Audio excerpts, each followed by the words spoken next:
어휴, 노인네 안 먹는다는데 왜 자꾸 보내는지. 이런 음식 누가 먹어? 냄새나고. 그날 밤 그녀는 처음으로 폭발했습니다. 아들에게 전화를 걸어 떨리는 목소리로 말했습니다. 너희 집에 있는 반찬통 전부 가져와. 어머니, 갑자기 무슨... 내 와이프가 내 음식을 쓰레기통에 버리는 걸 봤다. 어머니, 그게 지난 1년 동안의 밥값이랑 그릇값 정산할게. 내 와이프 말대로 더 이상 보내지 않을 테니. 어머니, 제가 잘 뭐? 타 잃을 거야? 너도 다 알면서 모른 척한 거 아냐? 사연을 듣고 난 후 각자의 의견을 댓글로 남겨주시기 바랍니다. 사소한 댓글이라도 사연자분에게 큰 힘이 될 수 있습니다. 각색될 수 있고 사연자분의 입장에서 구성될 수 있습니다. 이옥희 여사님은 차가운 겨울 새벽을 떠올렸습니다. 5살이던 때의 기억은 50년이 지난 지금까지도 선명했습니다. 창밖으로 보이는 하얀 눈발은 그때와 똑같이 차갑게 내리고 있었습니다. 오키야, 엄마랑 나가자. 그녀의 어머니는 떨리는 목소리로 말했고, 이오키는 아무것도 모른 채 어머니의 손을 잡았습니다. 어머니의 손은 평소와 달리 차가웠고 미세하게 떨리고 있었습니다. 찬바람이 불던 그날, 그녀와 어머니는 동네 중국집으로 향했습니다. 어머니는 평소와 달리 말이 없었고, 그녀는 평소 좋아하던 짜장면 그릇 앞에서도 숟가락을 들지 못했습니다. 주방에서 들려오는 중국집 특유의 부산한 소리와 맛있는 향이 가득했지만 그녀의 마음은 이상하게 무거웠습니다. 오키야, 한 숟가락만이라도 먹어보자. 어머니의 눈가에 눈물이 고였지만 그녀는 그저 고개를 숙인 채 그릇만 바라보았습니다. 평소라면 금세 비웠을 짜장면이 그날따라 유난히 먹기 싫었습니다. 집으로 돌아가는 길, 멀리서 아버지의 목소리가 들렸습니다. 그녀는 반가운 마음에 뒤돌아보려 했지만 그 순간 날카로운 브레이크 소리와 함께 모든 것이 멈춰버렸습니다. 아버지가 트럭에 치이는 순간을 목격한 그녀는 그대로 얼어붙었습니다. 여보, 어머니의 절규가 겨울 하늘을 찢었습니다. 그 후로 그녀는 한동안 말을 잃었고 50년이 지난 지금도 그날의 기억은 그녀의 가슴 한켠에 깊은 상처로 남아 있었습니다. 그녀는 창밖으로 내리는 눈을 바라보며 그날의 기억을 떠올렸습니다. 머릿속에는 여전히 그날의 모든 순간이 생생했습니다. 아버지와 어머니가 싸우던 소리, 차가운 바람이 불던 거리, 중국집의 따뜻한 온기, 그리고 그 끔찍했던 사고의 순간까지. 오키야, 이제 그만 들어가자.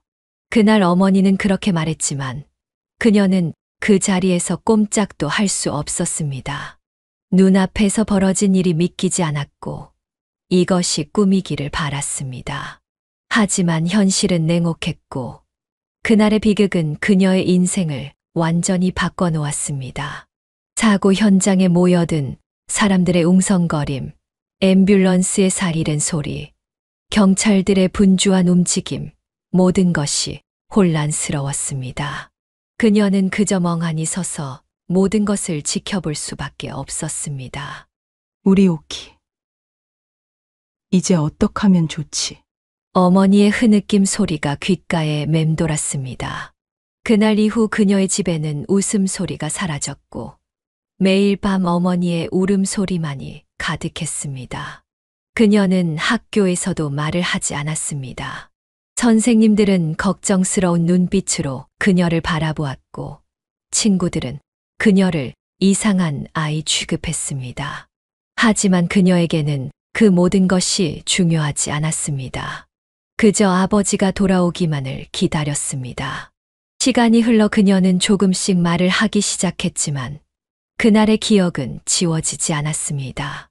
오히려 시간이 흐를수록 더욱 선명해졌고 때로는 악몽으로 찾아와 그녀를 괴롭혔습니다. 그날의 기억이 채 가시기도 전에 그녀의 일상은 또 다른 변화를 맞이했습니다. 아버지가 세상을 떠난 지 1년도 채 되지 않았을 때 일이었습니다. 오키야. 이제부터 이분이 우리랑 같이 살게 될 거야. 어머니의 말에 그녀는 아무 말도 할 수 없었습니다. 낯선 남자는 억지스러운 미소를 지으며 그녀에게 다가왔습니다. 내가 오키니? 이제부터 내가 아빠야. 그 말에 그녀의 가슴 한켠이 무너져 내렸습니다. 7살 생일을 하루 앞둔 날이었습니다. 새아버지는 큰 캐리어를 끌고 그들의 집으로 들어왔고 아버지가 쓰던 방에 짐을 풀었습니다. 저 사람 우리 아빠 아니야. 오빠가 낮은 목소리로 말했습니다. 그녀는 오빠의 손을 꼭 잡았습니다. 오빠의 손은 차가웠고 미세하게 떨리고 있었습니다. 새아버지는 매일 아침 그녀에게 아빠라는 호칭을 강요했습니다. 아침 식사 자리에서 그는 늘 같은 말을 반복했습니다. 오키야, 아빠한테 밥 좀 달라고 해봐. 하지만 그녀의 입에서는 그 말이 나오지 않았습니다. 아버지라는 단어는 오직 하늘나라로 간 그분만을 위한 것이었습니다. 왜 자꾸 말 대답을 안 하니? 버릇없이. 새아버지의 목소리에는 점점 더 짜증이 묻어났습니다. 어머니는 그런 상황이 벌어질 때마다 안절부절 못했습니다. 아직 적응하는 중이에요. 시간을 좀 주세요. 어머니의 말에 새아버지는 겉으로는 수긍하는 척했지만 그의 눈빛은 날카로워졌습니다.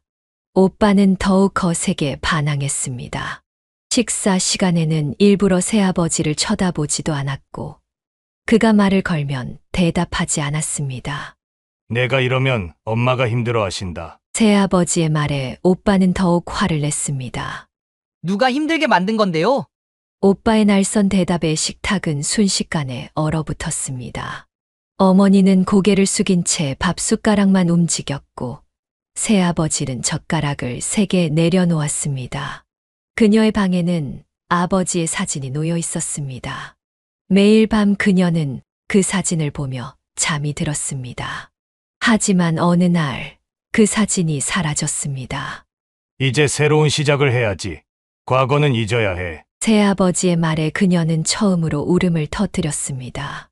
소리 없는 울음이었지만 그녀의 어깨는 격렬하게 흔들렸습니다. 여보. 그래도 아이들한테는 어머니의 말끝은 흐려졌습니다. 새아버지는 단호했고 어머니는 점점 더 약해져만 갔습니다. 밤이면 그녀와 오빠는 서로를 붙잡고 울었습니다.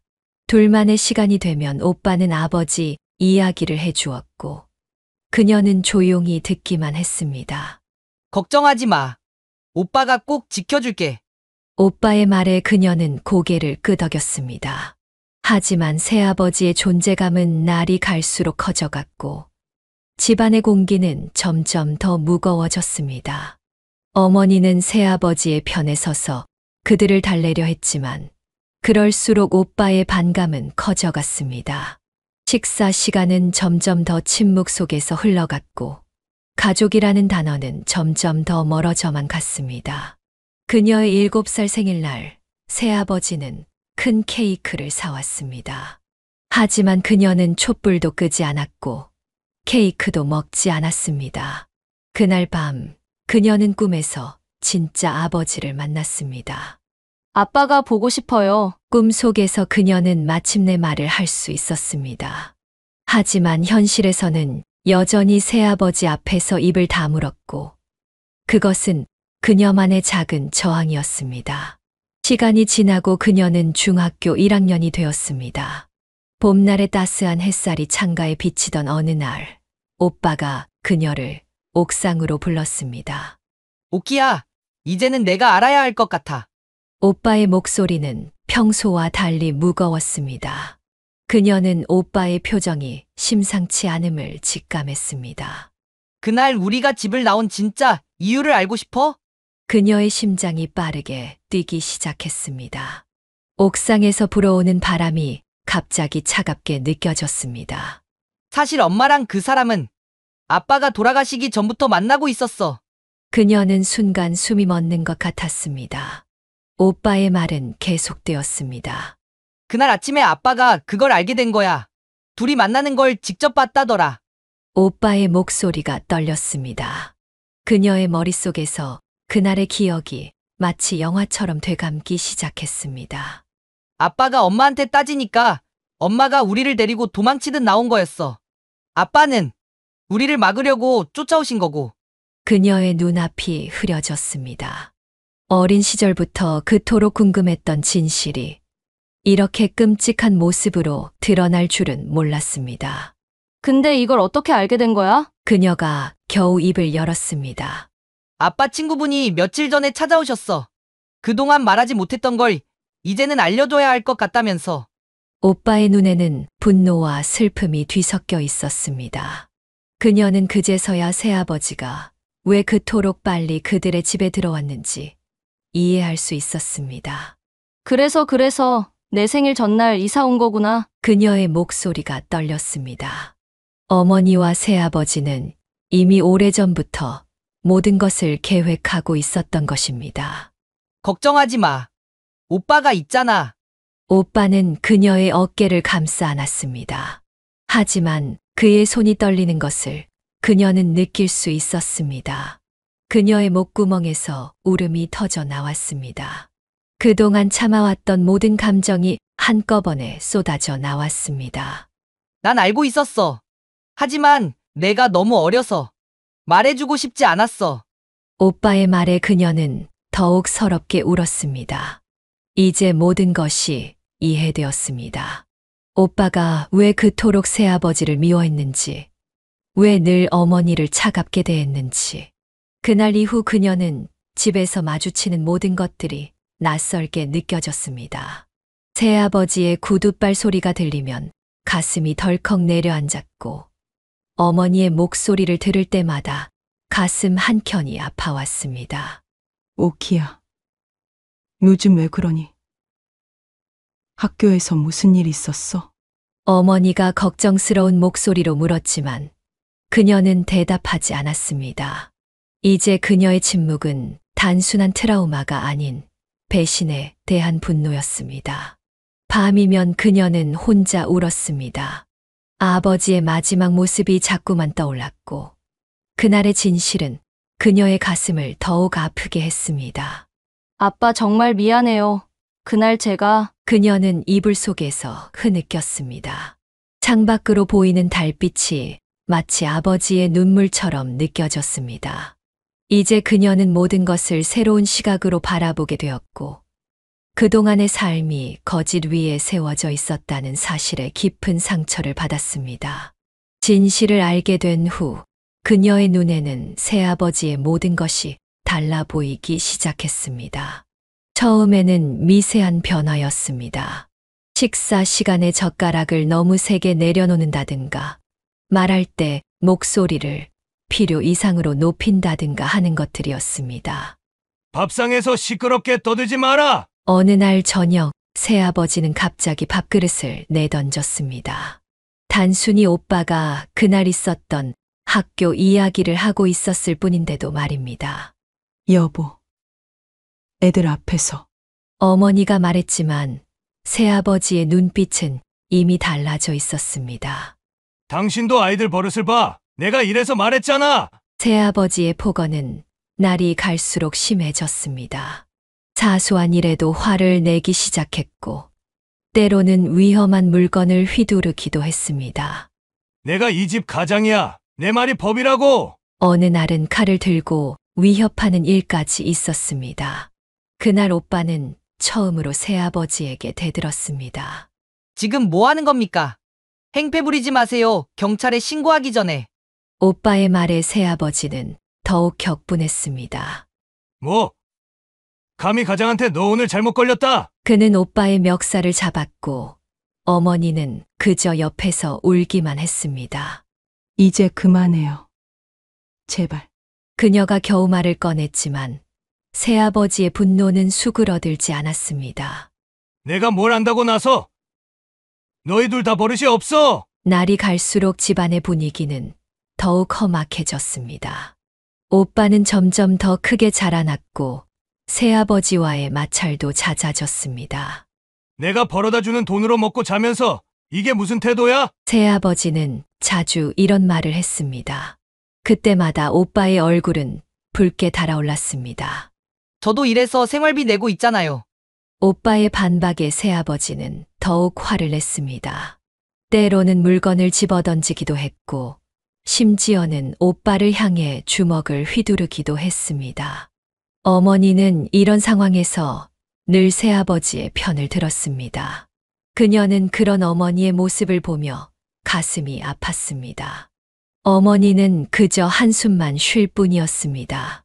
내가 아직 어려서 모르는 거야. 우리한텐 아빠가 필요해. 어머니의 말에 그녀는 더 이상 아무 말도 할 수 없었습니다. 오빠는 점점 더 집에 늦게 들어오기 시작했고, 때로는 아예 들어오지 않는 날도 있었습니다. 너희가 지금까지 나를 한 번이라도 아버지라고 생각한 적 있었냐? 새아버지의 폭력은 점점 더 도를 넘어섰습니다. 술만 마시면 어머니에게도 손찌검을 하기 시작했고, 집안의 물건들은 하나둘 깨지고 부서졌습니다. 다신 이런 일 없을 거예요. 제발 진정하세요. 어머니의 사과에도 새아버지의 분노는 쉽게 가라앉지 않았습니다. 그녀는 이제 자신의 방에서 조차 안전하다는 느낌을 받지 못했습니다. 밤이면 그녀와 오빠는 서로를 붙잡고 떨었습니다. 아래층에서 들려오는 고함 소리와 물건 깨지는 소리에 그들은 잠들지 못했습니다. 걱정하지 마. 내가 꼭 우리 둘을 지킬게. 오빠의 말에 그녀는 고개를 끄덕였지만 마음 한켠에서는 불안감이 자라났습니다. 이 불안감은 곧 현실이 되어 그들을 덮치게 될 것이었습니다. 그날은 평소와 다름없는 저녁이었습니다. 20살이 된 오빠는 늦은 시간까지 일을 하고 돌아왔고, 그녀는 방에서 공부를 하고 있었습니다. 갑자기 현관문이 거세게 열리는 소리가 들렸습니다. 술에 취한 새아버지의 목소리가 집안을 가득 채웠습니다. 오케 방에 있냐? 잠깐 나와봐. 문 열어. 새아버지는 그녀의 방문을 마구 두드렸습니다. 그녀는 겁에 질려 침대 구석으로 몸을 움츠렸습니다. 그만둬요. 오키 혼자 공부하고 있잖아요. 오빠가 새아버지를 말리려 했지만 상황은 걷잡을 수 없이 커져갔습니다. 비켜.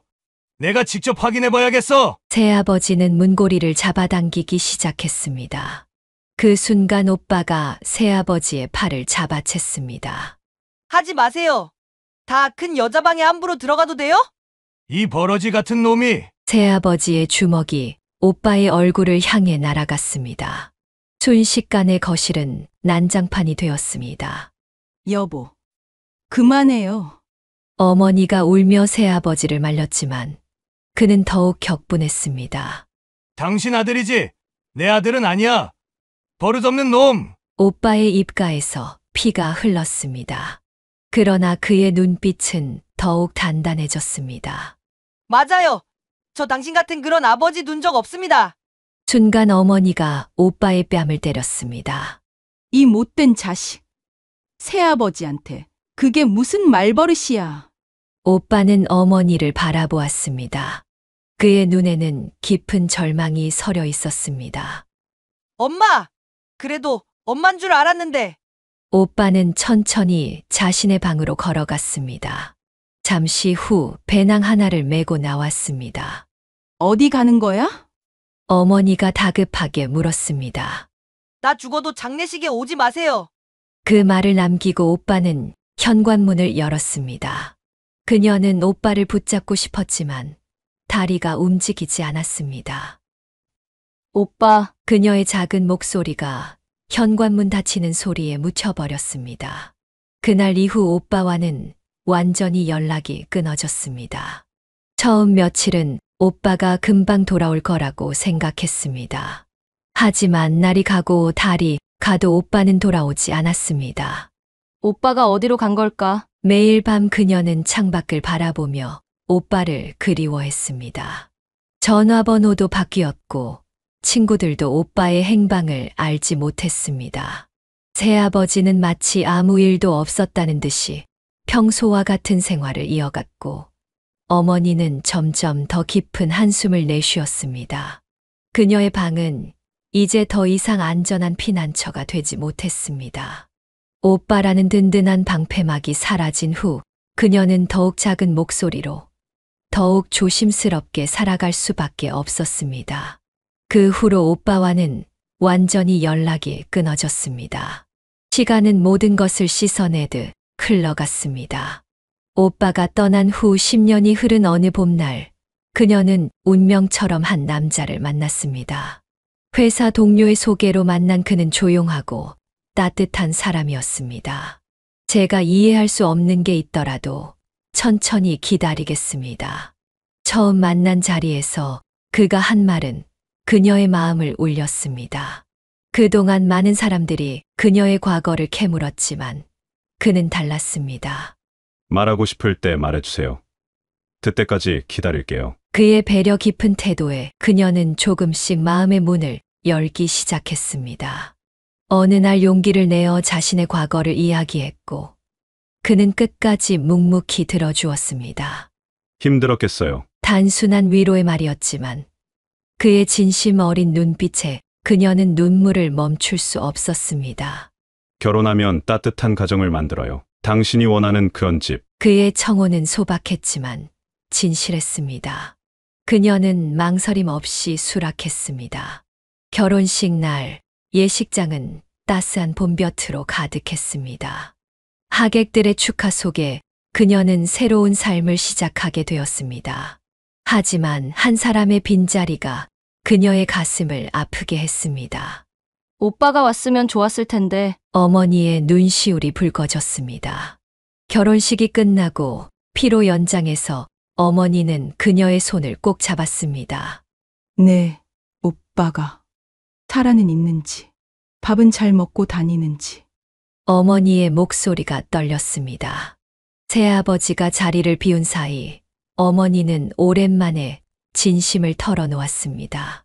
생사라도 알았으면 좋겠다. 그게 내 마지막 소원이야.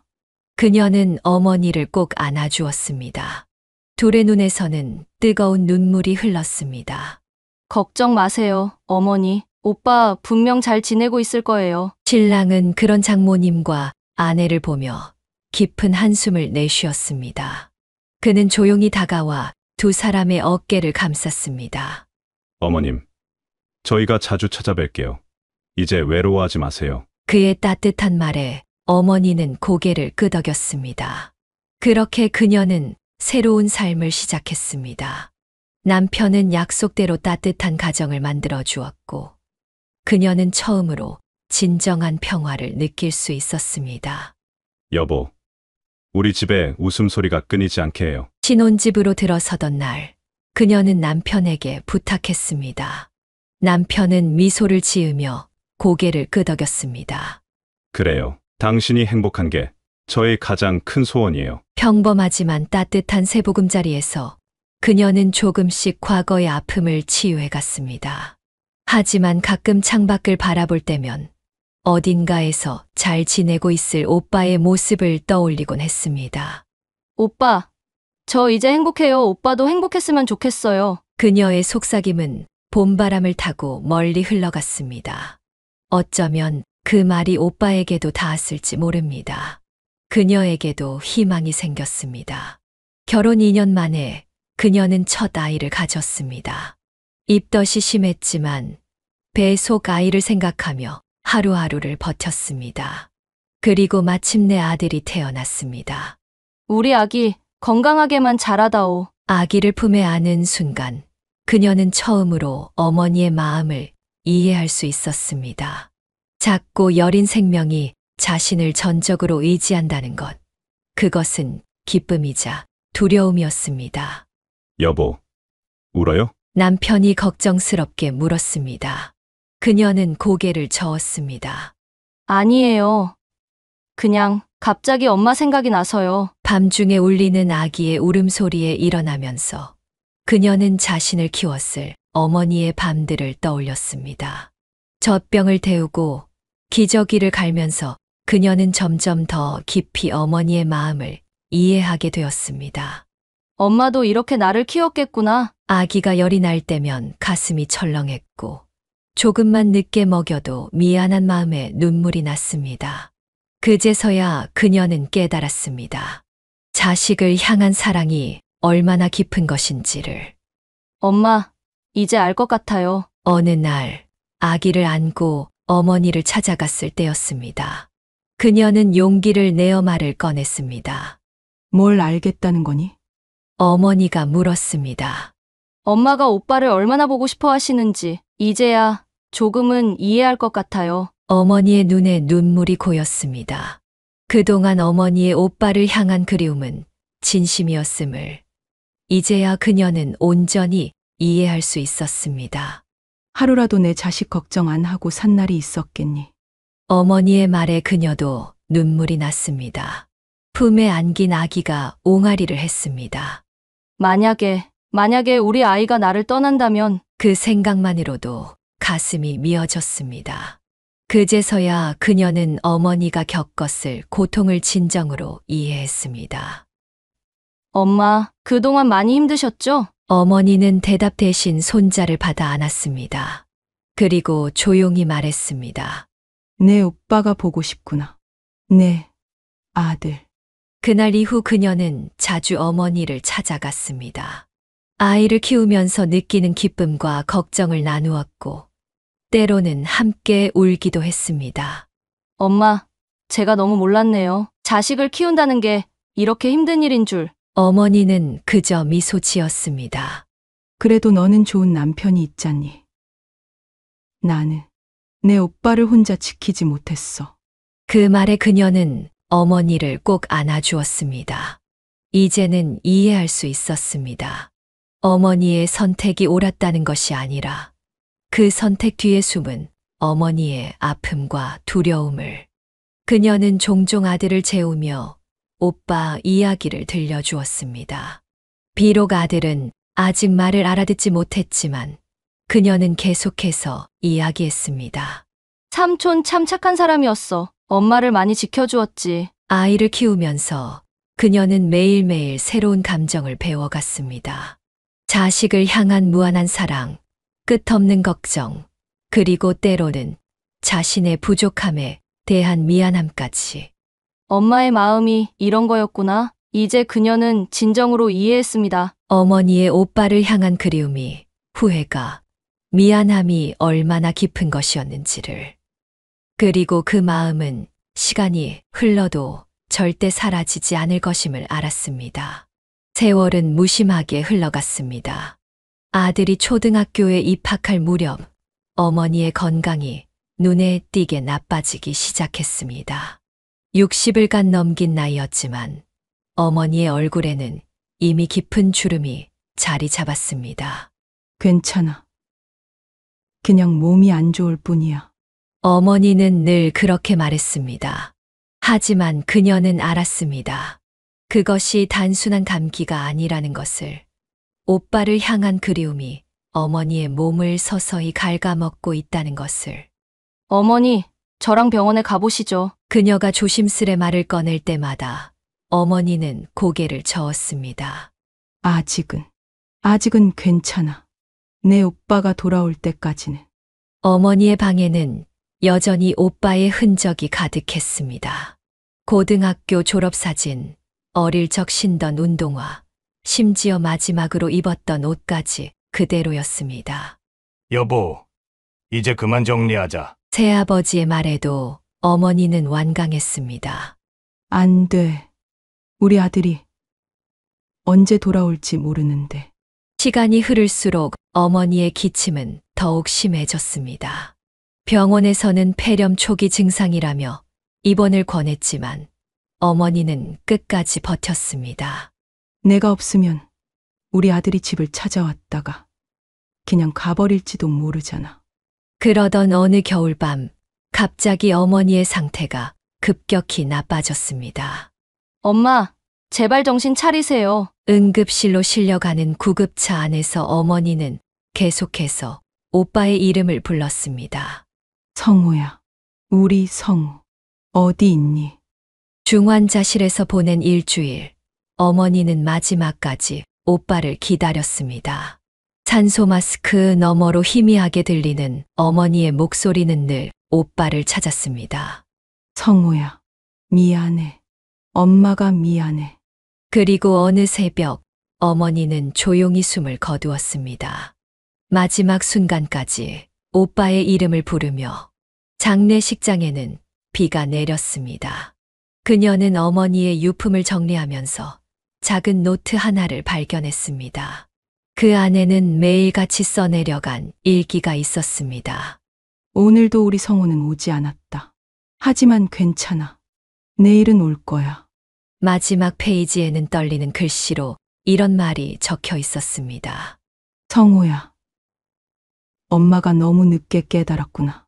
내가 얼마나 힘들었을지. 이제야 알 것 같아. 엄마가 잘못했어. 용서해 주렴. 어머니의 방은 그대로 두기로 했습니다. 오빠의 사진, 옷까지, 책들. 모든 것이 어머니가 떠난 그날처럼 남아 있었습니다. 엄마, 이제 편히 쉬세요. 그녀는 어머니의 영정 앞에 무릎을 꿇었습니다. 마지막까지 한을 품고 가신 어머니의 모습이 자꾸만 떠올랐습니다. 비는 계속해서 내렸고 장례식장의 국화 향기는 더욱 짙어졌습니다. 어머니는 결국 오빠를 만나지 못한 채 떠나셨고 그녀의 가슴에는 또 하나의 깊은 상처가 새겨졌습니다. 어머니의 장례식 이후 10년이라는 시간이 흘렀습니다. 그 사이 그녀의 아들은 어엿한 청년으로 성장했고 이제는 결혼을 이야기할 나이가 되었습니다. 어머니, 제가 만나는 사람이 있어요. 아들의 말에 그녀는 설렘 반 걱정 반의 마음이었습니다. 자신도 시어머니가 되는 날이 오다니 새삼 세월의 흐름이 실감났습니다. 다음 주 토요일에 상견례를 하면 어떨까요? 제가 예약해 놓은 레스토랑이 있어요. 아들이 정한 장소는 고급 레스토랑이었습니다. 처음 보는 자리인 만큼 격식 있게 하고 싶다는 아들의 마음을 그녀는 이해했습니다. 여보, 우리도 처음 만났을 때가 생각나네요. 남편의 말에 그녀는 씁쓸하게 웃었습니다. 그때는 자신이 이렇게 불편한 상견례를 겪게 될 줄 몰랐습니다. 예정된 시간보다 30분이나 늦게 도착한 예비 며느리는 인사조차 제대로 하지 않았습니다. 안녕하세요. 겨우 들리는 목소리로 인사를 한 며느리는 그 뒤로 내내 고개를 돌린 채 음식만 조금씩 집어 먹었습니다. 코스 요리가 나올 때마다 불편한 표정을 숨기지 않았습니다. 이런 프렌치 레스토랑은 처음이신가요? 그녀가 조심스레 물었습니다. 아니요, 전 이런 곳 자주 와요. 근데 여기는 좀... 며느리의 말에 테이블의 공기가 차가워졌습니다. 어머니, 민지가 원래 미식가라서요. 까다로운 편이에요. 아들은 민지의 편을 들며 변명했습니다. 그녀는 마음속으로 한숨을 쉬었습니다. 그래요? 다음에는 민지 양이 추천하는 곳으로 가면 좋겠네요. 아무리 봐도 마음에 들지 않는 며느리였지만 그녀는 최대한 친절하게 대했습니다. 아들, 결혼은 신중하게 생각해야. 식사가 끝나고 아들과 단둘이 있을 때 그녀가 조심스레 말을 꺼냈지만 어머니, 제가 알아서 할게요. 민지 성격이 원래 그래요. 아들은 단호하게 말을 잘랐습니다. 그날 이후로도 며느리의 태도는 나아지지 않았습니다. 식사 자리에 초대할 때마다 이런저런 핑계를 대며 나오지 않았고 어쩌다 만나더라도 불편한 기색을 숨기지 않았습니다. 여보, 우리 아들이 저런 애하고 잘 살 수 있을까요? 남편에게 걱정을 털어놓았지만 이미 아들의 마음은 확고해 보였습니다. 사람은 시간이 지나면서 변하는 거야. 너무 걱정하지 마세요. 남편의 위로에도 그녀의 마음은 무거웠습니다. 문득 자신의 어머니가 떠올랐습니다. 어머니도 이런 심정이었을까요? 자식이 선택한 길을 지켜보는 것, 그것은 어머니의 숙명인 것 같았습니다. 엄마, 이제 제가 시어머니가 되나 봐요. 창밖을 보며 돌아가신 어머니를 떠올렸습니다. 이제는 며느리에 대한 기대를 접어야 할 것 같았습니다. 그저 아들이 행복하기를, 그것만을 바랄 뿐이었습니다. 결혼식 준비 기간 내내 그녀는 불안했습니다. 며느리는 모든 결정을 혼자 하려 했고, 아들은 그저 며느리의 선택을 따르기만 했습니다. 너무 비싼 것 같지 않니? 웨딩드레스 가격을 보고 그녀가 조심스레 말을 꺼냈을 때도 민지가 알아서 할 거예요. 어머니는 신경 쓰지 마세요. 아들은 늘 그렇게만 대답했습니다. 결혼식은 화려했지만 어딘가 차가웠습니다. 신랑 신부의 미소조차 어색해 보였고 하객들의 축하 속에서도 긴장감이 감돌았습니다. 신혼여행은 몰디브로 정해졌습니다. 비행기에 오르는 순간까지도 며느리의 표정은 밝지 않았습니다. 잘 다녀와요. 그녀의 인사에 며느리는 고개만 살짝 끄덕였습니다. 그리고 일주일 후 충격적인 전화가 걸려왔습니다. 어머니, 민지가 먼저 한국으로 돌아갔어요. 아들의 목소리가 떨렸습니다. 뭐라고? 무슨 일이 있었던 거니? 제가 너무 무심했나 봐요. 신혼여행 중간에 큰 싸움이 있었다는 것이었습니다. 며느리는 짐을 싸서 먼저 한국으로 돌아왔고 이혼하겠다는 말까지 남겼다고 했습니다. 아들아, 어쩌다가. 그녀는 가슴이 철렁 내려앉았습니다. 예감했던 일이 결국 터진 것입니다. 여보, 큰일 났어요. 남편에게 이 소식을 전하자 남편은 깊은 한숨을 내쉬었습니다. 결혼 전부터 잘못됐던 거야. 둘 다 서로를 이해하려 하지 않았으니. 아들의 목소리는 밝았지만 어딘가 불안해 보였습니다. 무슨 일이 있었던 거니? 그녀가 물었지만 아들은 대답하지 않았습니다. 몇 달이 지난 어느 날 아들이 혼자 찾아왔습니다. 평소와 달리 술 한 잔을 청했고 그녀는 이상한 예감이 들었습니다. 어머니, 사실 그때 일을 말씀드리고 싶어요. 아들의 눈가가 붉어졌습니다. 신혼여행 때 일? 네, 사실 제가 너무 못됐어요. 결혼 준비할 때부터 민지한테 너무 무심했어요. 아들은 떨리는 목소리로 이야기를 시작했습니다. 웨딩홀 알아보는 것도, 드레스 고르는 것도, 신혼여행 일정 짜는 것도 전부 민지 혼자 했어요. 저는 그저 카드만 내줬죠. 그녀는 말없이 아들의 이야기를 들었습니다. 그러다가 신혼여행에서 폭발한 거예요. 민지가 저보고 결혼식 때부터 이미 마음이 떠났다고. 아들은 깊은 한숨을 내쉬었습니다. 그래서 갑자기 화해를 한 거구나. 네, 제가 무릎 꿇고 빌었어요. 다시는 이러지 않겠다고. 그제서야 그녀는 모든 것을 이해할 수 있었습니다. 며느리의 차가운 태도, 신혼여행에서의 파국, 그리고 갑작스러운 화해까지. 하지만 마음 한켠에서는 여전히 불안했습니다.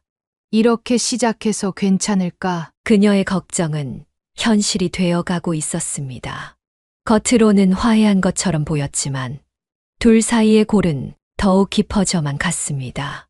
다시 간 신혼여행에서도 그들은 웃고 있었지만 그 웃음이 진심이 아님을 그녀는 알 수 있었습니다. 신혼여행 이후 표면적으로는 평화로워 보이는 일상이 이어졌습니다. 하지만 그녀는 며느리의 날카로운 성격이 조금씩 더 드러나는 것을 느낄 수 있었습니다. 어머님, 저는 이런 스타일의 음식은 안 먹어요. 제가 하고 싶은 대로 할 거예요. 그냥 저희끼리 살게요. 매번 이런 식이었습니다. 그녀는 며느리의 차가운 말투에 가슴이 아팠지만 아들의 눈치를 보며 참을 수밖에 없었습니다. 그러던 어느 날 뜻밖의 이야기를 듣게 되었습니다. 아들이 퇴근 후 찾아와 조심스럽게 말을 꺼냈습니다. 어머니, 민지가 사실 장모님 친딸이 아니에요. 새어머니라고? 네, 중학교 3학년 때 친어머니가 돌아가셨대요. 그녀는 순간 가슴이 철렁 내려앉았습니다. 그동안 며느리의 행동이 이해되지 않았던 것들이 하나둘씩 맥락을 찾아가기 시작했습니다. 왜 진작 말하지 않았니? 민지가 이야기하기 싫어했어요. 저도 얼마 전에야 자세히 알게 됐어요. 아들의 이야기는 계속되었습니다. 며느리의 친어머니는 오랜 투병 끝에 돌아가셨고 1년도 되지 않아 아버지가 재혼을 했다고 했습니다. 새어머니는 좋은 분이셨대요. 하지만 민지가 아들은 말끝을 흐렸습니다. 민지가 어땠는데? 친어머니 생전에도 성격이 까다로워서 사이가 안 좋았대요. 새어머니는 더했고요. 그녀는 문득 자신의 과거가 떠올랐습니다. 새아버지와의 생활, 그 힘들었던 시간들. 그래서 그랬구나. 네? 며느리가 나한테 그토록 차갑게 굴었던 이유를 이제 알 것 같아. 그녀는 깊은 한숨을 내쉬었습니다.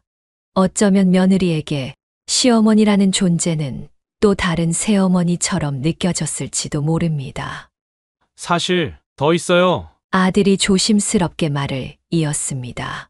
민지가 친어머니랑 마지막까지 크게 다퉜대요. 그래서 더 마음에 상처가 깊은가 봐요. 마지막까지 다퉜다니? 네.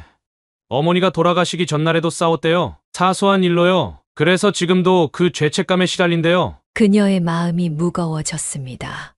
며느리의 까다로운 성격, 날선 말투, 차가운 태도. 그 모든 것이 깊은 상처에서 비롯된 것이었습니다. 그동안 많이 힘들었겠구나. 그녀는 작은 목소리로 중얼거렸습니다. 며느리를 이해하려 노력하지 않은 자신이 부끄러워졌습니다. 어머니, 민지한테 이 얘기했다는 건 비밀로 해주세요. 그래, 알았어. 그날 이후 그녀는 며느리를 다른 시각으로 보게 되었습니다. 까다롭고 제멋대로인 성격 이면에 감춰진 깊은 상처, 어머니에 대한 그리움과 죄책감, 새어머니에 대한 반감이 만들어낸 방어기제.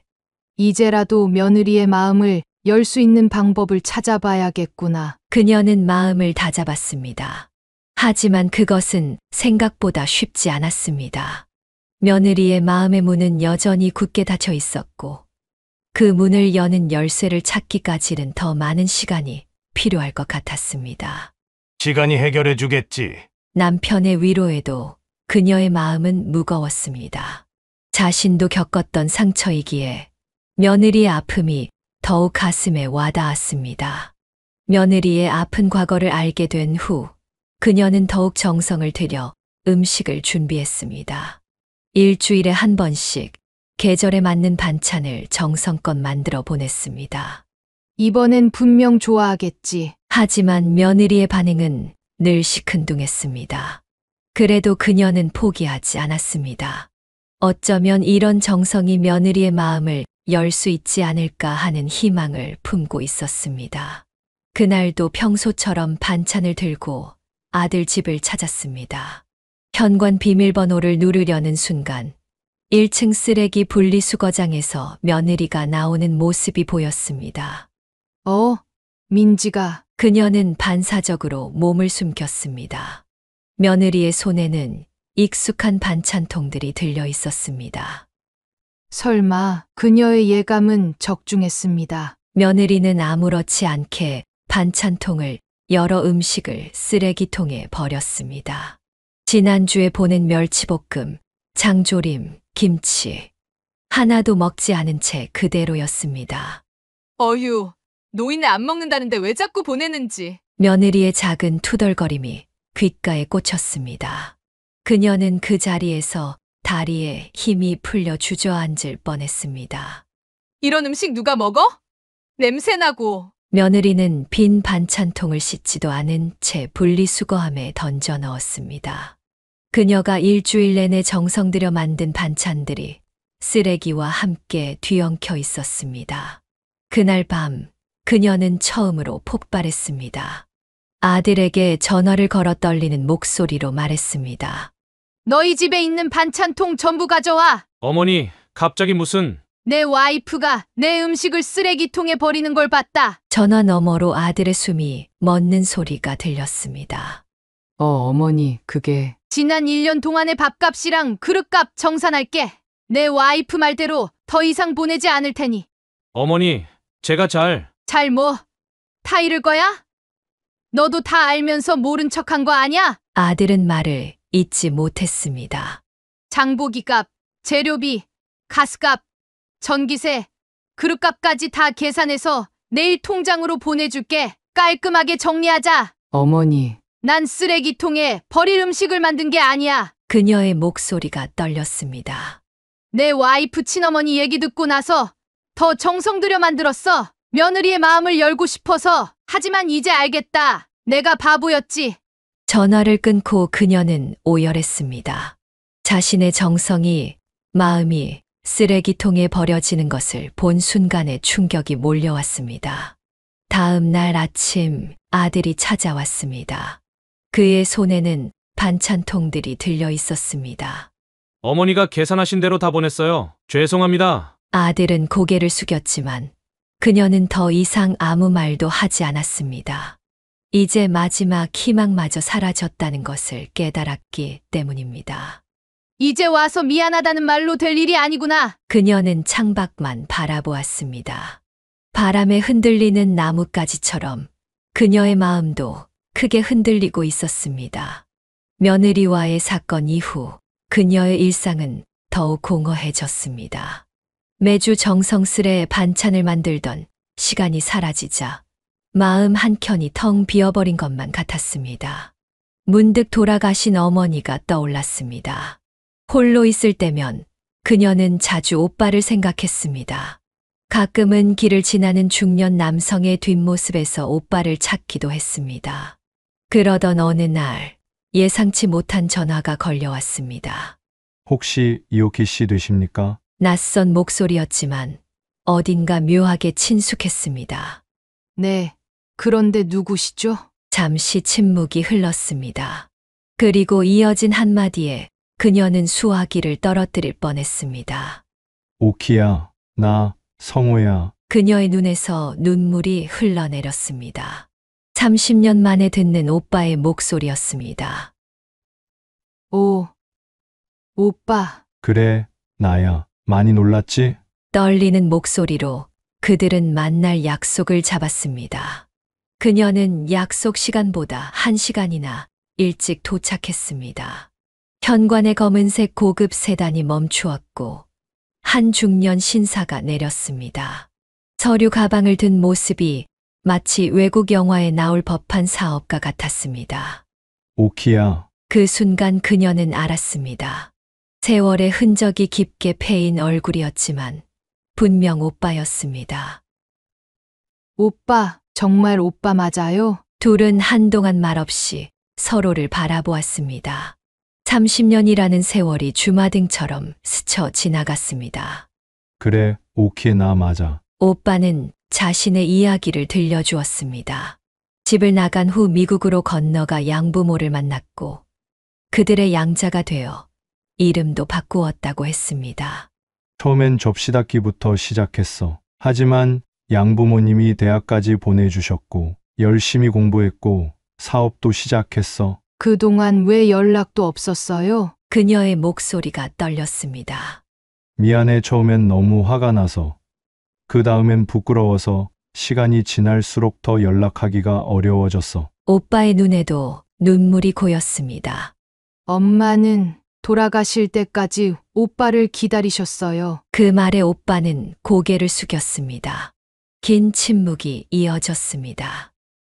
알아. 며칠 전에 묘지에 다녀왔어. 그래서 결심했어. 이제는 내게 연락해야겠다고. 그들은 밤이 깊어가는 줄도 모르고 이야기를 나눴습니다. 30년이라는 세월의 빈자리를 메우기엔 턱없이 부족한 시간이었지만 그래도 서로를 이해하기 시작했습니다. 이제 한국에서 지사를 열 계획이야. 자주 보자. 헤어질 때 오빠는 그녀의 손을 꼭 잡았습니다. 그 손에서 느껴지는 온기는 30년 전 그날 밤 현관문을 닫고 나가던 차가운 기억을 지워주는 것 같았습니다. 그녀의 평온했던 일상은 오빠의 등장 이후 또 다른 소용돌이에 휘말리게 되었습니다. 아들이 어느 날 갑자기 찾아온 것입니다. 어머니, 저도 이제 사업을 해보려고요. 식탁에 앉아있던 그녀는 젓가락을 떨어뜨릴 뻔했습니다. 갑자기 무슨 사업? 삼촌처럼 저도 성공하고 싶어요. 지금이 적기인 것 같아서요. 아들의 눈빛이 이상하게 빛났습니다. 그녀는 불길한 예감을 느꼈습니다. 그래서 어머니 댁을 담보로 대출을. 뭐라고? 그녀는 자리에서 벌떡 일어났습니다. 어머니, 제 사업 계획 보세요. 이건 정말 될 것 같아요. 서류 가방에서 꺼낸 사업 계획서는 겉만 번드르르했습니다. 내용은 어설픈 인터넷 쇼핑몰 사업이었습니다. 안 돼. 이 집은 내 아버지와 내가 한평생 일해서 마련한 거야. 어머니, 삼촌은 처음에 얼마나 힘들었겠어요? 저도 기회가 필요해요. 아들의 목소리가 높아졌습니다. 너는 지금 안정된 직장이 있잖아. 그만뒀어요. 뭐라고? 오늘 사표 냈어요. 이제 돌이킬 수 없어요. 그녀는 심장이 멎는 것 같았습니다. 아들은 대기업 과장으로 승승장구하고 있었습니다. 미쳤니? 어떻게 회사를? 어머니가 도와주시지 않으면 저희 집이라도 팔아야죠. 아들의 말에 그녀는 차가운 소름이 돋았습니다. 민지는 알고 있니? 아직요. 하지만 곧 정신 차려. 너 지금 뭐 하는 거니? 하지만 아들은 이미 돌이킬 수 없는 강을 건넌 듯 했습니다. 그날 이후 매일같이 찾아와 그녀를 압박했습니다. 어머니, 이번이 마지막 기회예요. 제발 한 번만 도와주세요. 다른 사람한테 돈 빌리기 전에. 매일 밤 그녀는 잠을 이루지 못했습니다. 아들의 행동이 너무나 낯설었습니다. 여보, 우리 아들이 왜 이러는 걸까? 남편은 깊은 한숨을 내쉬었습니다. 미국에서 사업가로 성공한 제 삼촌 보고 저러는 것 같네. 그래도 그녀는 단호했습니다. 이 집을 잃으면 자신과 남편의 노후는 물론 아들의 미래까지 망칠 수 있다는 걸 알았기 때문입니다. 난 내 인생을 망치는데 도움을 줄 순 없어. 하지만 아들의 압박은 계속되었습니다. 이제는 매일 아침 집 앞에서 기다리다가 그녀를 붙잡았고 밤늦게 전화를 걸어 괴롭혔습니다. 어머니가 절 이렇게 만드는 거예요. 제가 이렇게 될 때까지. 아들의 모습에서 그녀는 자신의 과거를 보는 것 같았습니다. 새아버지에게 저항하던 오빠의 모습이 지금 아들에게서 비치고 있었습니다. 돈에 눈이 멀면 사람이 이렇게 변하는구나. 그녀는 창밖을 바라보며 한숨을 내쉬었습니다. 오빠의 성공 소식이 가져온 뜻밖의 파장에 그녀의 가정이 또다시 흔들리고 있었습니다. 아들의 압박이 절정에 달했을 때 오빠가 찾아왔습니다. 그녀는 차마 오빠에게 아들 이야기를 꺼내지 못하고 있었는데 오빠는 이미 모든 상황을 알고 있었습니다.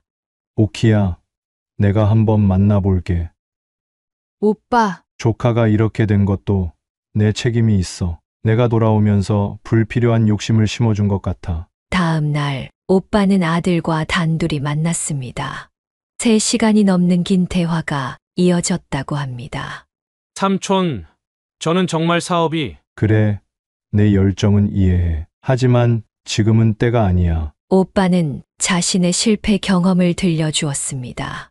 무작정 시작한 사업이 얼마나 위험한지, 경험 없이 시작하는 도전이 얼마나 무모한지를. 미국에서도 수없이 실패했어. 하지만 그 전에 실무 경험이 있었기에 다시 일어설 수 있었던 거야. 아들은 처음으로 진지하게 귀를 기울였습니다.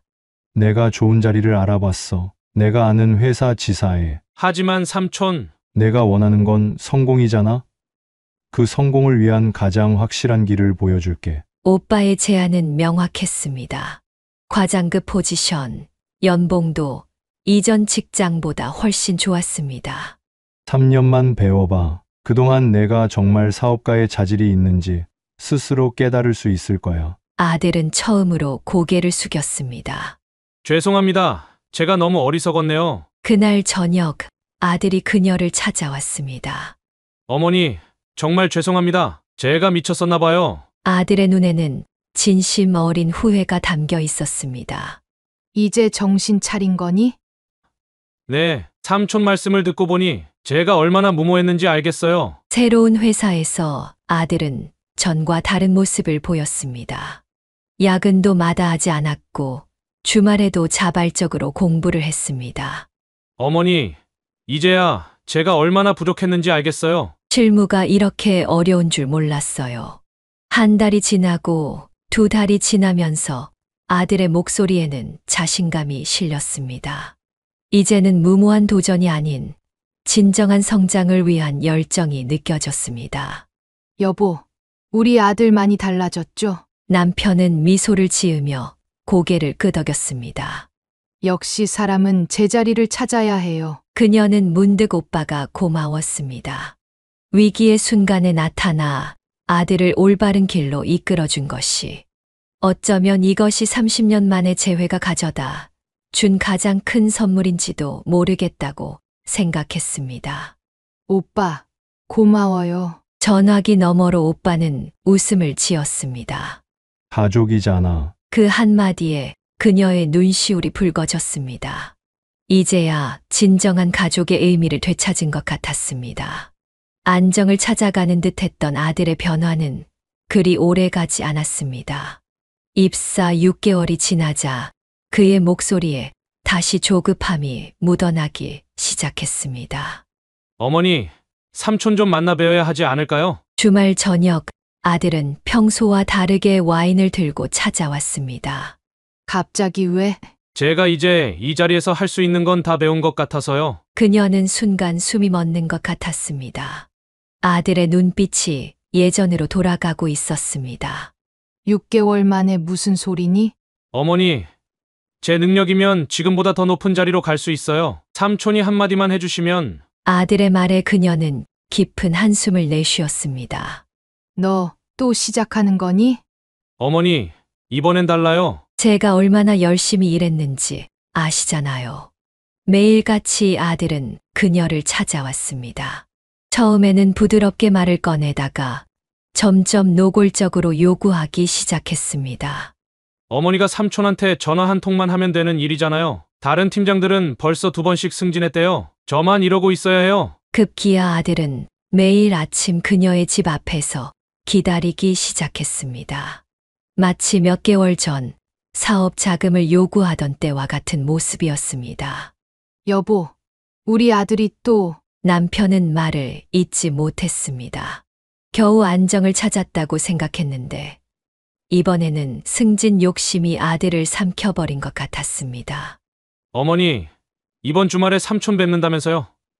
저도 같이 가면 안 될까요? 난 너 때문에 오빠를 만나는 게 부끄러워. 그녀의 단호한 말에 아들은 잠시 움찔했지만 곧 다시 압박을 시작했습니다. 그럼 제가 직접 찾아뵐게요. 어차피 삼촌 연락처는 제가 알고 있으니까. 너 정말 달라진 게 하나도 없구나. 그녀의 눈에서 눈물이 흘렀습니다. 아들은 잠시 당황한 듯했지만 이내 다시 자신의 욕심을 드러냈습니다.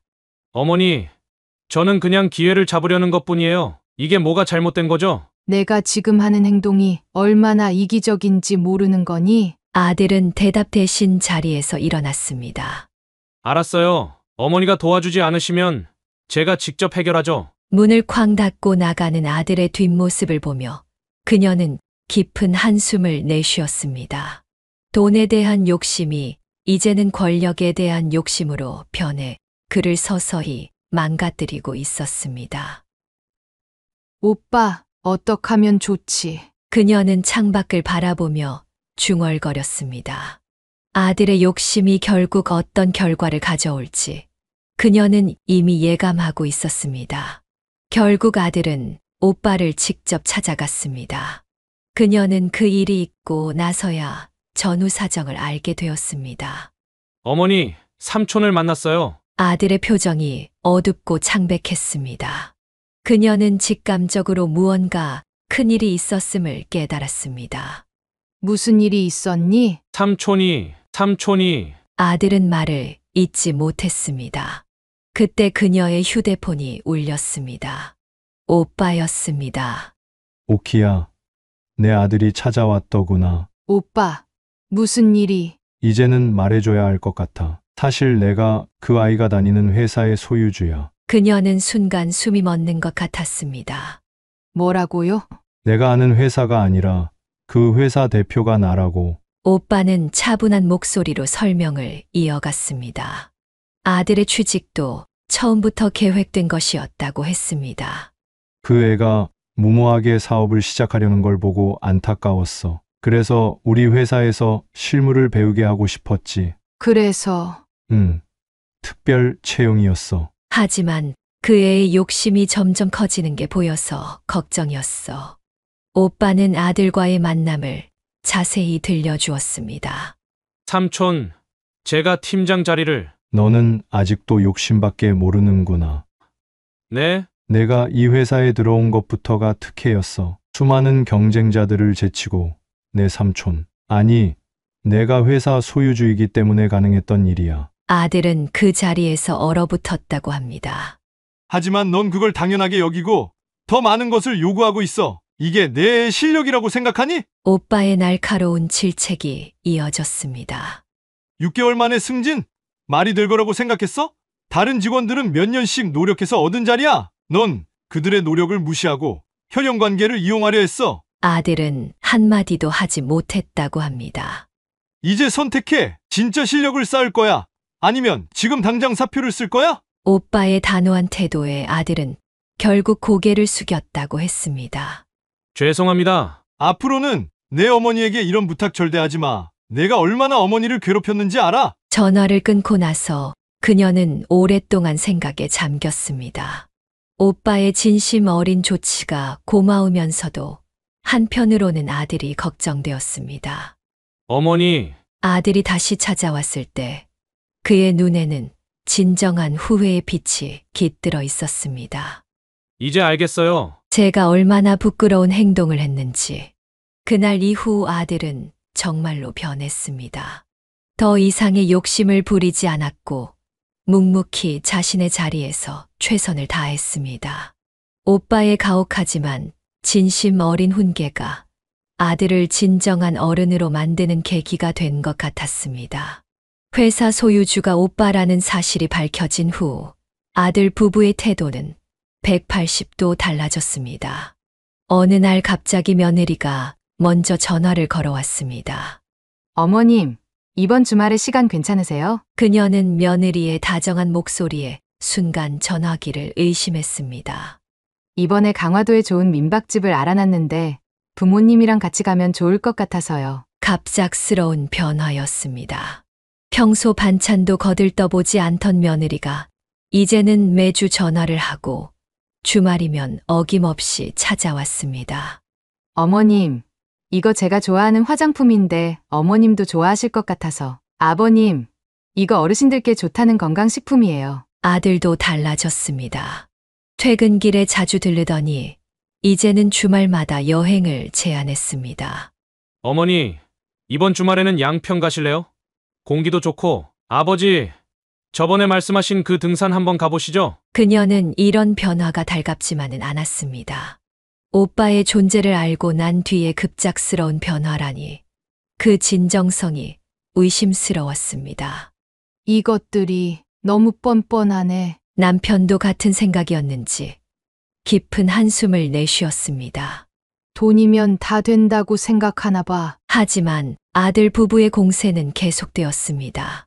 이제는 매일 아침 문자로 안부를 물었고 퇴근길에 들러 장보기를 도왔습니다. 어머님, 제가 반찬 좀 배워도 될까요? 며느리의 말에 그녀는 쓴웃음을 지었습니다. 얼마 전까지만 해도 그녀의 음식을 쓰레기통에 버리던 며느리였습니다. 어머니, 이사하실 생각은 없으세요? 저희 아파트 바로 옆 동이 괜찮더라고요. 이제는 노골적으로 자신들 곁으로 이사 오라는 제안까지 했습니다. 갑자기 왜 이러는지 너희도 알고 있잖니. 그녀의 말에 아들은 고개를 숙였습니다. 죄송해요. 하지만 정말 이제는 달라지고 싶어서. 말끝을 흐리는 아들의 눈빛에서 진심이 느껴지지 않았습니다. 그저 오빠의 위치를 의식한 계산된 행동으로만 보였습니다. 어머님, 이번 주말에는 제주도 가실래요? 제가 이번에 좋은 호텔을. 괜찮아. 너희끼리 다녀오렴. 이제 그녀는 아들 부부의 제안을 대부분 거절했습니다. 진심 없는 효도보다는 차라리 편안한 거리를 유지하고 싶었습니다. 그녀는 창밖을 바라보며 한숨을 쉬었습니다. 돈과 권력 앞에서 이렇게까지 변하는 인간의 모습이 안타까웠습니다. 특히 그것이 자신의 아들과 며느리일 때는 더욱 그랬습니다. 시간이 흐를수록 그녀는 지쳐갔습니다. 아들 부부의 가식적인 효도를 거절하는 일도, 그들의 끊임없는 관심을 피하는 것도 점점 더 힘들어졌습니다. 어느 날 저녁 그녀는 남편에게 솔직한 심정을 털어놓았습니다. 마음이 참 불편하네. 진심이 아닌 걸 알면서도. 남편은 오랫동안 생각에 잠겼다가 조용히 말을 꺼냈습니다. 우리도 이제 나이가 많이 들었잖아. 좋은 것만 보면서 살아야 하지 않을까? 그녀는 남편의 말에 깊은 생각이 들었습니다. 어쩌면 진실을 알면서도 모른 척하는 것이 이 나이에는 더 현명한 선택일지도 모른다는 생각이 들었습니다. 그냥 모르는 척 하자는 거지? 남편은 쓴웃음을 지었습니다. 그게 우리한테도 편하지 않을까? 그렇게 그들은 천천히 아들 부부의 효도를 받아들이기 시작했습니다. 주말 여행도 함께 가고 며느리가 끓여주는 미역국도 맛있게 먹었습니다. 어머님, 이번 주는 제가 음식 배워도 될까요? 그래. 오늘은 너가 좋아하는 잡채를 만들어 볼까? 겉으로 보기에는 평화로운 가족의 모습이었습니다. 하지만 그녀의 마음 한켠에는 여전히 씁쓸함이 자리 잡고 있었습니다. 어머니, 이번 추석에는 저희가 차례 모시겠습니다. 아들의 말에 그녀는 미소를 지었습니다. 진심이 아님을 알면서도 이제는 그저 받아들이기로 했습니다. 그래. 고맙구나. 어쩌면 이것이 인생의 지혜일지도 모른다고 생각했습니다. 모든 것이 완벽할 순 없으니 주어진 상황에서 최선을 찾아가는 것. 그것이 나이 들매 미학일지도 모릅니다. 여보, 우리도 이제 편하게 살아요. 남편의 말처럼 그녀도 이제는 마음을 비우기로 했습니다. 진실이 어떻든 현재 받는 관심과 효도를 있는 그대로 받아들이기로 한 것입니다. 엄마, 이제야 제가 조금은 이해가 돼요. 돌아가신 어머니를 떠올리며 그녀는 중얼거렸습니다. 어머니도 이런 마음이었을까요? 모든 것을 알면서도 받아들이는 것, 그것이 부모의 사랑일지도 모른다는 생각이 들었습니다. 오빠, 우리 이제 이렇게 살아가려고요. 창밖을 바라보며 그녀는 작은 미소를 지었습니다. 완벽하지 않아도 좋습니다. 진실이 아니어도 좋습니다. 이제는 그저 주어진 행복을 받아들이며 살아가려 합니다. 이게 우리 나이의 지혜겠죠? 남편과 마주보며 그녀는 웃었습니다. 쓸쓸한 웃음이었지만 그 안에는 이제는 모든 것을 받아들일 수 있는 원숙함이 깃들어 있었습니다. 사연을 듣고 댓글을 남겨주시기 바랍니다. 사소한 의견일지라도 사연자분에게는 큰 힘이 됩니다. 노골적인 악성 댓글은 사연자분에게 상처가 될 수 있으니 삼가주시기 바랍니다.